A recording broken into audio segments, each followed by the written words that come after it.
కేవలం దేవుని సంగతులు మాత్రమే చెప్పి ముగించాలని నేను ఈ మ్యాటర్ ఎత్తుకోవాలా. ఇంత విన్నా మనం ఏమై ఉండాలని దేవుడు కోరుకుంటున్నాడో ఆ సందేశం కూడా ఒక్క మొక్క మనం విందాం. అది అసలు మ్యాటర్. ఎన్నో ఉపద్రవాలు మన మీదికి రాకుండా మనల్ని నిరంతరం అడ్డగిస్తూ మనల్ని ప్రొటెక్ట్ చేస్తున్నటువంటి దేవుడు మనము కూడా అడ్డగించువారము కావాలని కోరుకుంటున్నాడు. అది మన విషయంలో దేవునికున్న ఒక ప్రణాళిక. మనము కూడా అడ్డగించువారము కావాలి అని కోరుకుంటున్నాడండి. ఇది కీలకమైన విషయం. ఇది వినాలి ఇప్పుడు మీరు. ఇప్పటిదాకా దేవుడు నిన్ను ఏ విధంగా కాపాడుకుంటూ వచ్చాడు, ఎన్ని విషయాల్లో సేవ్ చేసుకుంటూ వచ్చాడు నువ్వు విన్నావు. ఏ విషయాల్లో నీకు అడ్డుపడతా వచ్చాడో విన్నావు. ఆయన బిడ్డగా నువ్వు కూడా అడ్డగించే వ్యక్తిగా ఉండాలనేది దేవుడు ఆశిస్తున్నాడు. దీనికి మీకు బైబిల్లో కొన్ని నిరూపణలు ఉన్నాయి. ఇశ్రాయేలు దేవుని మీద తిరుగుబాటు చేశారు మోషే నాయకత్వంలో. ఓసారి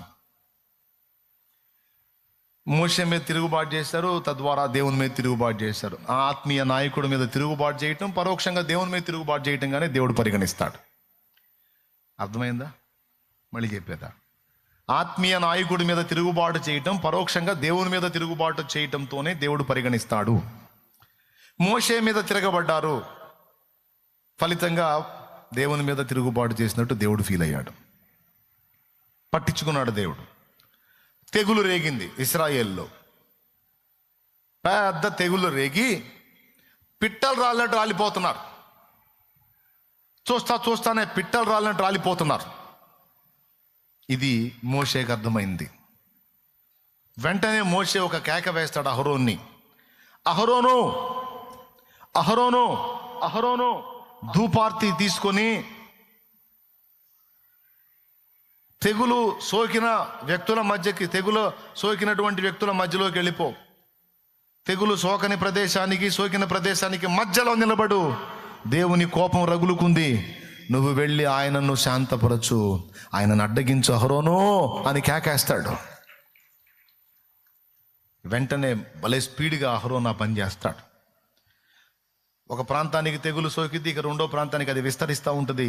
ఈ రెండిటి మధ్యలోకి ఎంటర్ అయ్యి ధూపార్తి చేబుని దేవుని వైపు చూస్తాడు. దేవా శాంతించు, నువ్వు కోప్పడితే ఈ ప్రజల్లో ఒక్కడు మిగలడు, శాంతించు నాయనా, కనికరించు, జాలిపడు, కృపజూపు, వారిని బ్రతకనివ్వు అని ఆయన ధూపార్తి చేత పట్టుకొని మధ్యలో నిలబడితే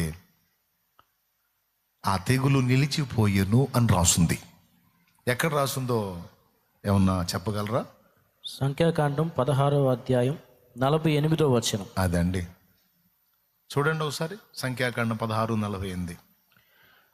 అతడు చచ్చిన వారికిని బ్రతికి ఉన్న వారికిని మధ్యను నిలువబడగా తెగులు ఆగెను. బిడ్డలారా, చచ్చిన వారికిని బ్రతికున్న వారికిని మధ్యలో నిలబడ్డాడట. ఒకవేళ అహరోను ఆనాడు అడ్డగించకపోతే, ఎవరిని అడ్డగించకపోతే, దేవుని కోపాన్ని అడ్డగించకపోతే మొత్తం పిట్టలు రాలినట్టు రాలిపోయేవాళ్ళు. దేవుని ప్రజల మీదికి పెళ్ళున దిగుతున్న దేవుని కోపాగ్ని, ప్రచండమైన కోపాగ్ని తట్టుకోవటం ఎవడి వల్ల కాదు. ఆ కోపము దిగి రాకుండానట్లు వచ్చిన కోపమును దేవుడు ఆ కోపము నుండి మళ్ళుకొనున్నట్లు అహరోను దేవుని శాంతపరిచాడు. అహరోను చేసినటువంటి ఆ పనికి దేవుని కోపం ఆగిపోయింది, తెగులు నిలిచిపోయింది, మిగిలిన వాళ్ళంతా బతికిపోయారు. ఇక్కడ పాఠం ఏంటో తెలుసా?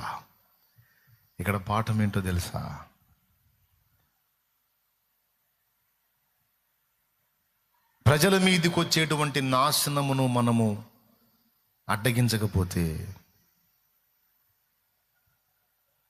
అది ఎంతమందిని బలి తీసుకుంటుందో తెలియదు. క్రీస్తు రక్తము చేత విమోచింపబడి పరిశుద్ధపరచబడి పరిశుద్ధ జనముగా సొత్తైన ప్రజలముగా దేవుని సంబంధులంగా ఏర్పరచబడిన మనకు దేవుడిచ్చిన ఆధిక్యత ఎంత గొప్పదో తెలుసా?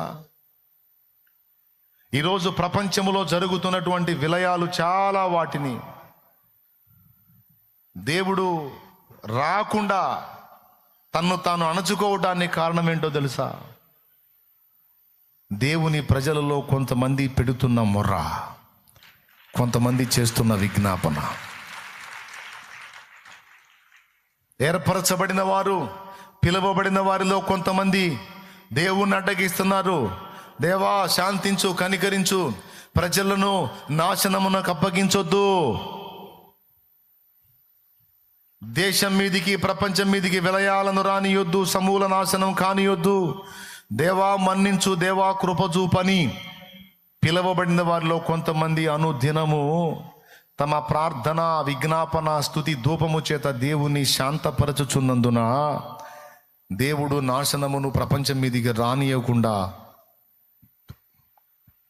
వెనక్కి దగ్గుతున్నాడు. అలాగూ తనను అడ్డగించడానికి దేవుడే కొంతమందిని వ్యక్తులను ఏర్పరచుకున్నాడు. అందులో నువ్వు నేను కూడా ఉన్నాం. తెలుసా నీకు ఆ సంగతి? దేవుడు అలా ఏర్పరచుకున్న పాత్రల్లో నువ్వు నేనున్నాం. నువ్వు అనుకుంటావు, నేను ఒక్కదాన్ని పొద్దునే లేచి ప్రార్థన చేస్తే, నేను ఒక్కదాన్ని 3ంటికి లేచి ప్రార్థన చేస్తే, నేను ఒక్కడిని 3ంటికి లేచి ప్రార్థన చేస్తే నా దేశం మీదకి వచ్చే నాశనమును తప్పించుదేవా, ప్రకృతి విలయాలను తప్పించుదేవా, నా దేశము నాశనం కాకుండా కాపాడుదేవా, నా ప్రజల్ని రక్షించుదేవా అని నేను పెట్టే మొర్ర ఏ గాలికో పోతుంది, అది దేవుని దగ్గరికి చేరదు అని నువ్వు అనుకుంటావు. సోదరుడా, కోట్లాది మంది ప్రజలలో నేను ఒక్కడిని ఎంత, ఏ పాటి వాడిని, నా ఒక్కడి వల్ల ఏం జరుగుతుందని నువ్వు అనుకుంటావు. ఎన్నడూ అలా రానియొద్దు. నీ మొర్రకు దేవుడు విలువనిచ్చాడు, దాన్ని బట్టి చాలా వాటిని ఆపాడు. ఇప్పుడు అర్థం కాదు, రేపు నీకు అక్కడ పోయి నాకు అర్థమైంది. దేవుడే చెప్తాడు, నువ్వు ఆ జామున లేచి చేసిన ప్రార్థన విని, ఇదిగో ఇన్ని కీడులు రాకుండా నేను అడ్డగించాను, లేకపోతే వచ్చాయి చాలామంది నాశనం అయ్యేవాళ్ళు, అవి రాకుండా ఆపటానికి కారణం ఎవరో తెలుసా? నువ్వే అంటాడు. అలా అడ్డగించే వాళ్ళలో మనం ఉండాలనేది దేవుని కోరికే. ప్రజల మీదికి నాశనము రాకుండా మనం అడ్డగించడానికి కూడా పిలువబడ్డాం. హల్లెలూయా. యెరూషలేమా, నీ ప్రాకారముల మీద నేను కావలి వారి నుంచి ఉన్నాను, రేయైనా పగలైనా వారు మౌనముగా ఉండరు అన్నాడు. మరి ఏం చేస్తారు? నా కోపము మీ మీదికి రాకుండా, నాశనము మీకు కలగకుండా వారు అడ్డగిస్తూ ఉంటారు. నేనే ఏర్పరిచాను వాళ్ళని, అడ్డగించు వారిని. బిడ్డలారా, ఇది మొదటి సంగతి. అహరోను చేసిన పరిచర్య, ప్రధాన యాజకుడైన అహరోను రొమ్ము మీద ఇశ్రాయేలు 12 గోత్రాల పతకమును మోస్తాడు. అది ఎక్కడ కట్టుకోమన్నాడో తెలుసా? దైవజనులు గుర్తించాలి ఈ విషయాన్ని. ఇక్కడ కట్టుకోమన్నాడు 12 గోత్రాల పథకాన్ని. అంటే దాని అర్థం ఏంటో తెలుసా? ఇశ్రాయేలు 12 గోత్రాలకు చెందినటువంటి ప్రజలందరినీ నువ్వు ఇక్కడ మొయ్యాలి అహరోను, నీ గుండెల మీద మొయ్యాలి అని. ఒకసారి మోషే అంటాడు, చూడు, ఈ గొప్ప జనమును నా రొమ్మున మొయ్యమని చెప్తున్నావు, ఈ జనం ఏమన్నా తక్కువ ఉందా అని మోషే అంటాడు. గుర్తుందా? ప్రధాన యాజకుడికి ఉన్నటువంటి దుస్తులలో ఇక్కడ 12 గోత్రాల పథకాన్ని మొయ్యమంటాడంటే ఇశ్రాయేలు సర్వ సమాజం యొక్క రక్షణ, భద్రత అహరోను గుండెల మీద పెట్టుకొని మొయ్యాలి. అందుకే అహరోన్ చేత పని చేయించాడు మోషే. దేవునికి స్తోత్రం కలుగును గాక. సంఘ క్షేమాభివృద్ధి కొరకు, సంఘము యొక్క భద్రత కొరకు, సంఘము సత్యమందు స్థిరపరచబడుట కొరకు, సంఘములో దుర్బోధ తొలగిపోవుట కొరకు, సంఘములో సత్యస్థాపన జరుగునట్లు సంఘమును మన గుండె మీద మొయ్యాలి మనం. అది కదండి 12 గోత్రాల పథకం. లైన్కి 4, 3 వరుసలు, 3, 4, 12. 12 గోత్రాలు ఎక్కడ ధరించమన్నాడు? అది రొమ్ము మీద, దాన్ని గుండె మీద మోయాలి.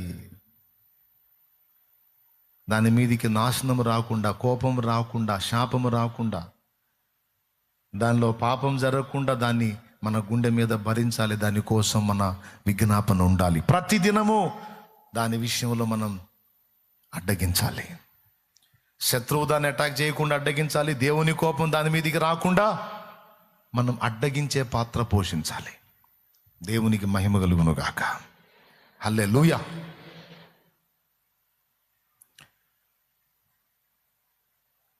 ఫినెహాసు అనేవాడు ఒక పని చేస్తాడు.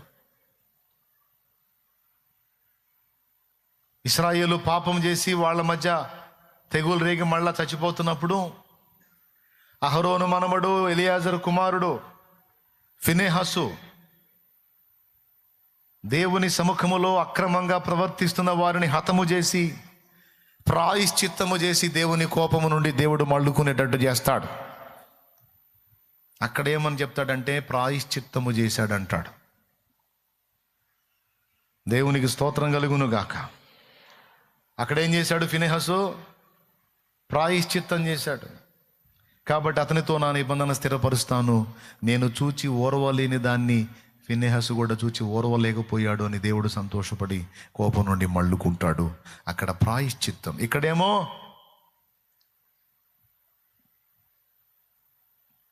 తెగులు నిలిపేశాడు, నాశనాన్ని తప్పించాడు. ఇక్కడ ధూపం వేసి, ఈ ధూపమేమో విజ్ఞాపనకు గుర్తు.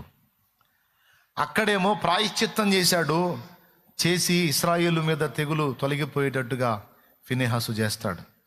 కనపడలేదా? 25వ అధ్యాయం, సంఖ్యాకాండం 25వ అధ్యాయం 13వ వచనం. అది నిత్యమైన యాజక నిబంధనగా అతనికిని అతని సంతానమునకును కలిగి ఉండును. ఏలయనగా అతడు తన దేవుని విషయమందు ఆసక్తి గలవాడై ఇశ్రాయేలీయుల నిమిత్తము ప్రాయశ్చిత్తము చేసెను. అది ఏం చేశాడని ఉంది? ప్రాయశ్చిత్తం చేశాడంట. అక్కడ అహరోను ఏం చేశాడు? ధూపార్తి చేబూని దేవుణ్ణి శాంతపరిచాడు.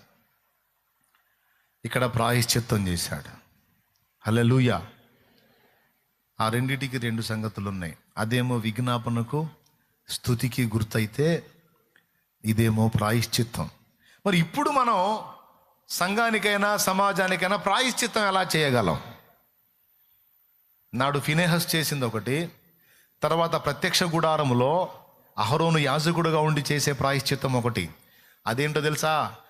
పశువు యొక్క రక్తమును తీసుకొని ఇశ్రాయేలు యొక్క పాపముల నిమిత్తం ప్రాయశ్చిత్తముగా బలి జరిగించుట. ఆ బలి రక్తమును తీసుకొని అతి పరిశుద్ధ స్థలములో ప్రోక్షించుట ఇశ్రాయేలుకు ప్రాయశ్చిత్తము చేయుట. ఇశ్రాయేలు విషయములో దేవునికి ప్రాయశ్చిత్తము చూపుట. మరి ఇప్పుడు మనం ఎట్లా చేయగలం ప్రాయశ్చిత్తం అంటే? ప్రతి దినము మన మోకాళ్ళుని యేసు రక్తమును సంఘం మీదికి ప్రోక్షించుట, యేసు రక్తము సంఘమునకు ఆపాదించుట ద్వారా మనం ప్రాయశ్చిత్తం చేయగలం. ప్రభువా, సంఘము మీద నీ రక్తము ప్రోక్షించు, సంఘములో ఉన్న ఒక్కొక్క ఆత్మని నీ రక్తముతో కడుగు, నన్ను కడుగు, నా ఇంటి వారిని కడుగు, సంఘమనే నా కుటుంబాన్ని కడుగు, మమ్మల్ని అందరినీ నీ పరిశుద్ధ రక్తము కిందికి తీసుకో, నీ రక్తముతో కడుగు, పరిశుద్ధపరచు అని యేసు రక్తమును ప్రాయశ్చిత్తార్థ బలిగా ఆయన చిందించాడు గనుక ఆ రక్తము కిందికి మనం ప్రతిదినం సంఘమును, ఇంటి వారిని తీసుకొని రావాలి. సీరియస్గా తీసుకుంటున్నారా, వదిలేస్తున్నారా? దేవుని బిడ్డలారా, ప్రతిదినం మనం చేయాల్సిన ప్రార్థన ఇది. స్తుతి, విజ్ఞాపన, వీటితో పాటు రక్తము కిందికి ప్రజలను తెచ్చుట. ఏమైనా అర్థమైందని నేను చెప్పింది మీకు?